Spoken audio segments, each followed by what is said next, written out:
Hello my dear students, today we are going to start up with a third chapter and the topic of the chapter is The Mountain That Ate People, written by Hema Pandey. Now, before starting up with the chapter, let us see the short introduction of the writer Hema Pandey. Hema Pandey was born in 1928 at Bharatpur, Rajasthan. She went to Japan initially to learn Japanese painting.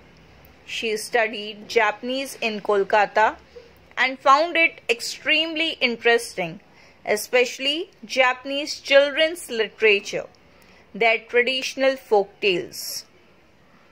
Now let us see the short introduction of the chapter The Mountain That Ate People. A Japanese feudal lord decided that every person older than 61 was useless and needed to be disposed of. He issued a decree under the threat of severe punishment that everyone had to leave their family members over that age in the dangerous forest of a high mountain near the city.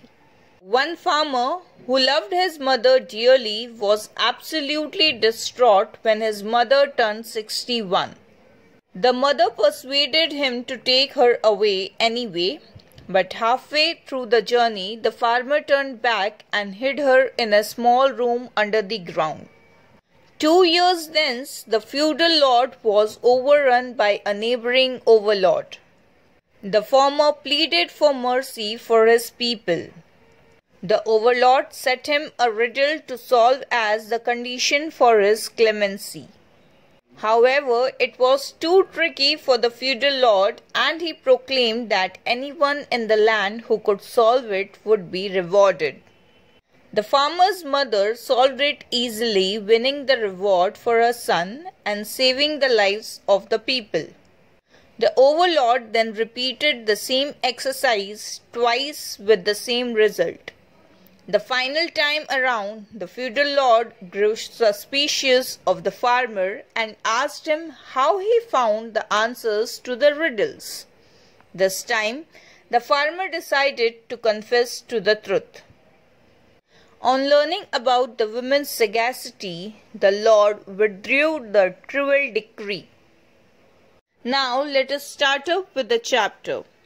Long ago in Japan, there was a small state ruled by a young feudal lord who hated old people. "What a great nuisance these old folks are," he cried. "They can neither work nor think, are utterly useless, and should all die after they are 61. So he issued a decree and threatened that whoever broke it would be punished most severely. Oh, what a cruel feudal lord he was! How his people feared him! The terrified people, weeping and sorrowful, were forced to take their old parents, when they became 61, to the dense forest on the high mountain near the city and leave them in the cold and rain, at the mercy of wild animals. So, this mountain came to be known as the mountain that ate people. Soon, there were hardly any old people left, and the feudal lord was jubilant. "Now, my state will surely prosper. We are all young and energetic, and have no aged folk to hinder and trouble." Now, very long back, there was a young feudal lord in Japan. He hated old people. He thought that it's a nonsense thing that old people to be there in his state. So, he made an official announcement that the person who is above the age of 61 should leave that state. They should die. So, what people were doing, they were forced to take their parents to the mountain and leave them in cold and rain on the mercy of wild animals. And they were weeping, they were terrified with this decree. But he also made an announcement that The one who will not follow this decree will be punished severely. So people were taking their parents and leaving them to the mountain, and that particular mountain was later known as the mountain that ate people. And later on, that feudal lord was very happy because none of the old people were there in his state. Now he thought that his state is surely going to prosper because all the people are young and energetic and they can easily handle all the problems and troubles without old people. Now there was a farmer who lived with his mother and, loving her dearly, never did anything without her advice. But alas, everyone grows old with time. Soon his mother too turned 61. And since they had lived in the village all their lives, it was impossible to hide her age. How terribly upset the poor farmer was. Even at night he tossed and turned, unable to sleep with worry and fear. Till one day the mother called him and said, "Son, I am now 61. Now here there is a farmer who lived with her mother. He loved his mother very much. He did nothing in his life without his mother's advice. But with time everyone grows old. His mother also was 61. He was very tensed about his mother, that one day he would also take her mother to that mountain and leave her there on the mercy of wild animals in rain and cold. The farmer was also unable to hide his mother's age because all their lives they lived in that particular village only. So day and night he was only tensed about his mother, that one day he has to take him to that mountain. And soon his mother herself told him that now she is 61. Please take me quickly to the mountain and leave me there. The longer you delay, the more miserable you shall be, and the heartless Lord will punish you fearfully. Don't be sad for me, since we must all die some day. Oh, mother, forgive me, sobbed the unhappy man. I cannot do this. But because of her insistence, he agreed to take her at last. Since she was unable to go up by herself, he took her up on his back and, with tears trickling down his face, climbed up silently and slowly. The narrow path wounded up through dark and desolate forest. Gradually, even the trail could hardly be seen in the falling dusk. The farmer had to part the tall grasses and lift the overhanging foliage as he climbed higher and higher. Crack! Suddenly the old mother, perched on his back, broke off a twig from a tree. Now the farmer's mother tell him that you should take me to the forest and leave me there. If the feudal lord will come to know that I am 61 and you have not still taken me to that mountain, then he will give you severe punishment. So don't delay. One day everybody has to die. So you should take me to that forest. He was sobbing, he was weeping, he was crying terribly because he was not willing to take her mother to that forest, to that mountain. But his mother insisted him to take her to the forest. So finally he agreed. His mother was not able to go by herself to that mountain. So he took her on his back and they were going to the forest.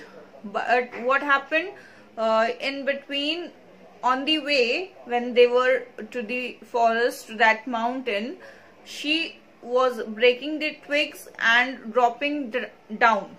Hardly had the farmer taken a few weary steps more, then crack, she broke another. Again crack, crack. The puzzled young farmer stopped.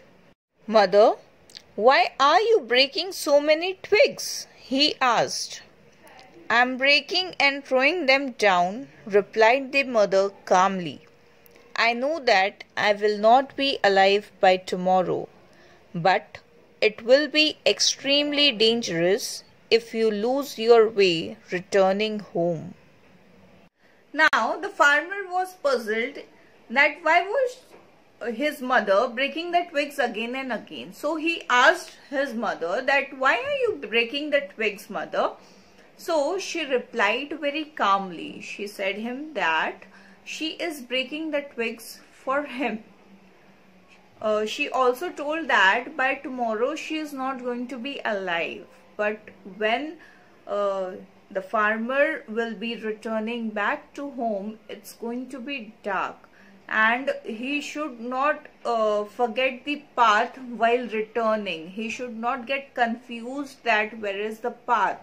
So for marking, she was throwing the twigs so that her son would get the path very easily and could return home safely. Just now it's dark, but when the moon rises, you will find your way back safely, following these twigs through this dismal forest. Hearing her loving words, the farmer wept bitterly as he helped her down to stony ground. "Mother, mother," he cried, "even at such a terrible time as now, how can you still think of me? Even though I am carrying you to your death," he sobbed. "There is nothing strange about my thoughts," smiled the mother gently. "I was so joyful when you were born, and never minded any hardships to bring you up, my son. It's very natural for me to care and think of you." "Never, never will I leave you, mother, in this dreadful place," cried the farmer. "I will gladly accept any punishment from the feudal lord rather than let you die here." And he picked his mother up again. So both of them returned down the mountain that ate people and quietly hid among the bushes on the edge of the forest. When the entire village was fast asleep, they crept back stealthily to their little home. Now here the farmer started crying again that in this situation also his mother was only thinking about her son, so that she was throwing the twigs on the path of the forest so that her son could reach the home safely. He should not forget the path while returning home. So he decided that whatever would be the punishment from feudal lord, he is not going to leave his mother to that forest, to that mountain.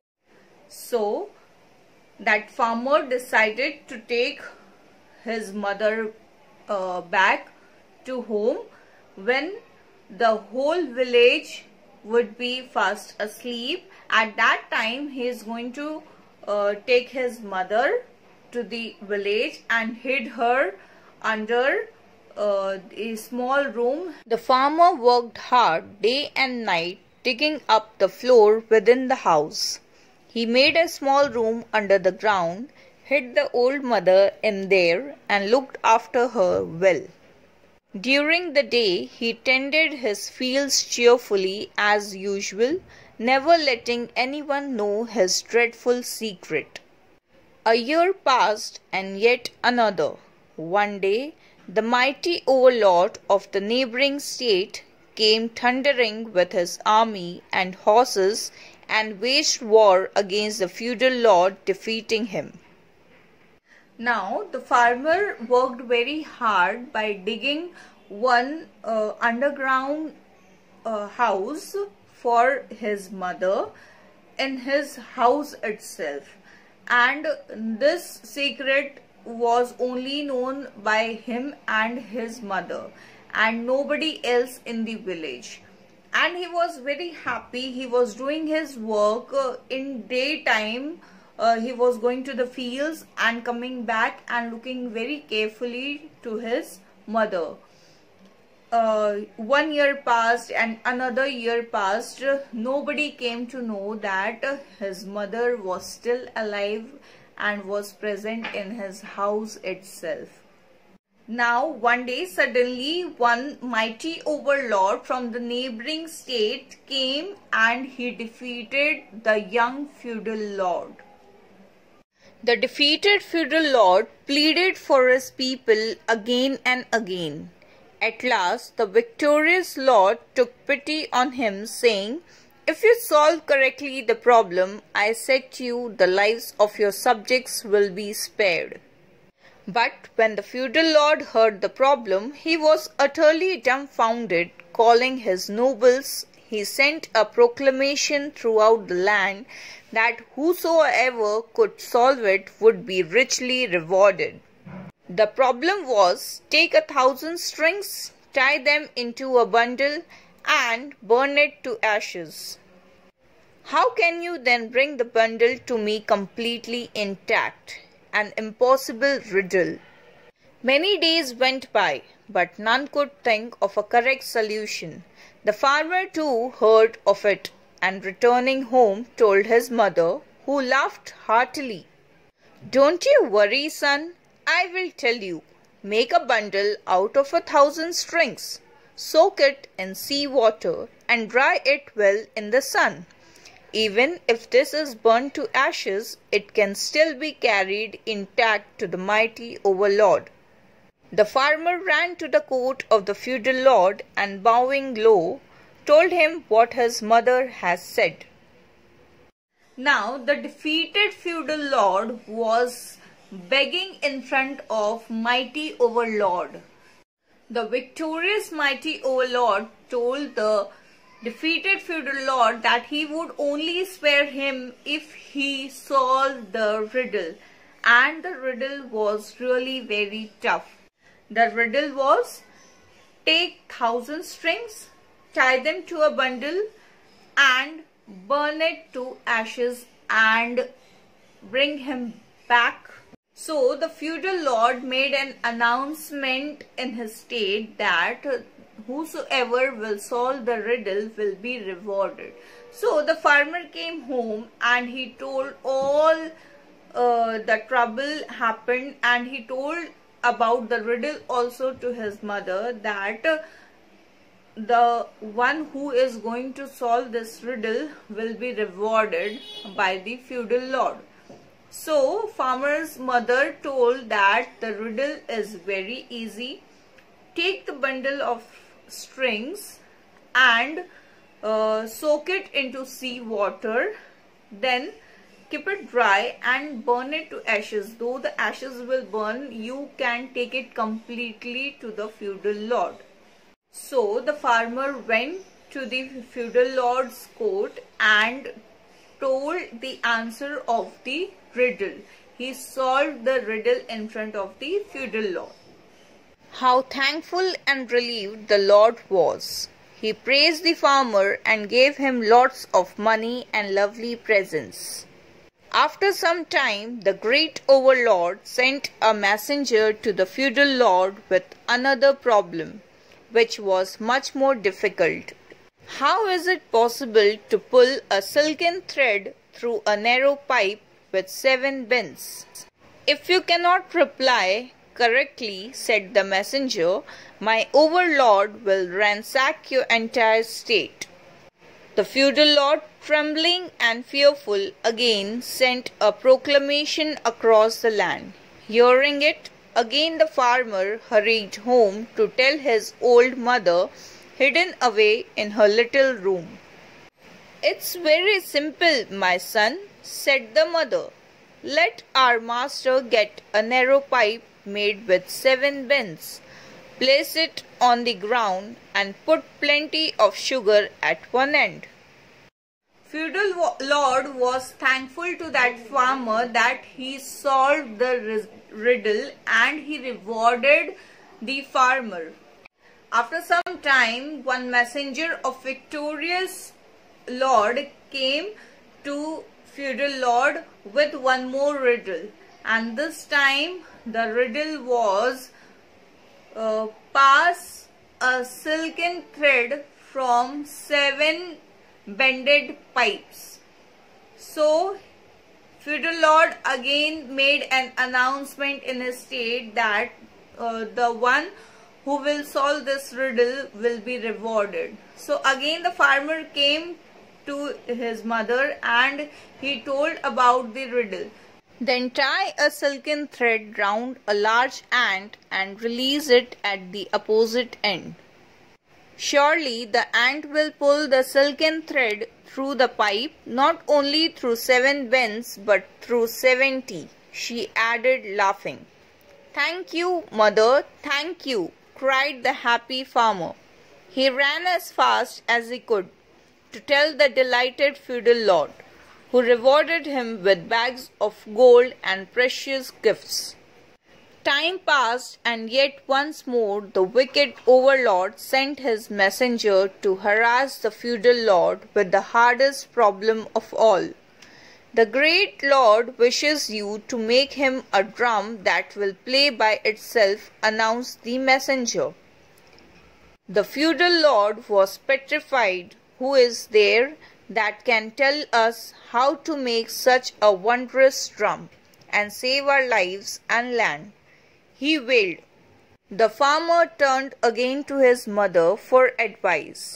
"My son, this problem is easier than the others," she smiled. "Make an ordinary drum and put some bumblebees inside before covering the sides with paper. Take it to the overlord and it will play merrily without being touched." "Oh, mother, how wise you are!" cried the excited farmer and ran to the feudal lord to tell him. Now again the farmer mothers gave the solution about the riddle, that how to pass the silken thread from the bended pipes. So the farmer went back again to the feudal lord's court and he gave the solution to the feudal lord. And again the feudal lord was impressed by the farmer and he rewarded him back. Again the messenger of the victorious lord came and announced one more riddle. And now this time he was very much tensed that how he will solve the riddle. And the riddle was to make one drum, and that drum should beat without touching it. So the farmer came back home and he told about the riddle to his mother. So the mother gave him the solution that make the normal drum, and before covering up the drum with paper, put some bumblebees and cover it. Then that drum is going to beat merrily without touching it. So the farmer was also amazed with the answer of his mother, and again the farmer went back to the feudal lord's court and he told the solution in front of feudal lord, and feudal lord was really very happy that again the riddle was solved without any trouble, without any tension.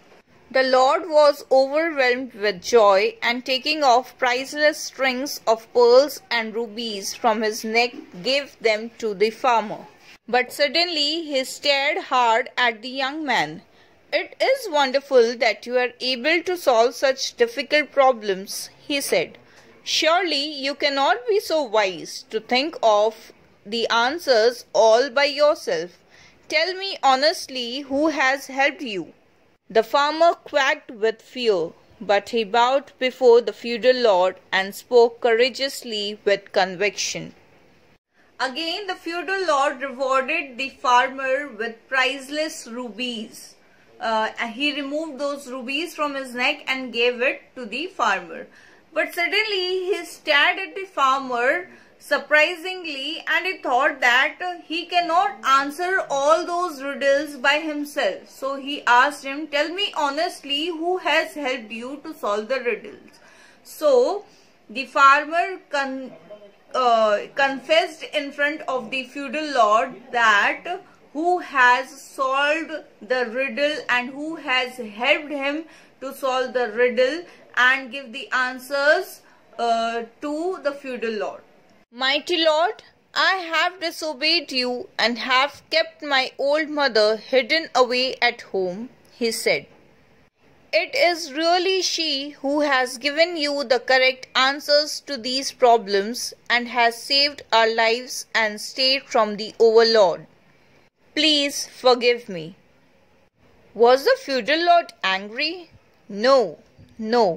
He realized the value of the great wisdom of old people and his folly in sending them away to the mountain to die. At once he withdrew the cruel decree. So, from that day, no old people were ever taken to the mountain that ate people, and they lived happily with their children and grandchildren. Moreover, the powerful overlord, being extremely impressed by the wisdom of the feudal lord and his subjects, gave up fighting, and all lived together in peace and harmony. So the farmer confessed in front of the feudal lord that his mother has helped to solve the riddles, and the farmer disobeyed the feudal lord, and he was ready for the punishment whatever the feudal lord was about to give him. But was really the feudal lord angry? No. He realized the wisdom of old people, and he withdrew the decree which he announced in his state. And from that day, none of the old people were sent to that mountain which was known as the mountain that ate people. And people lived happily after that in his state.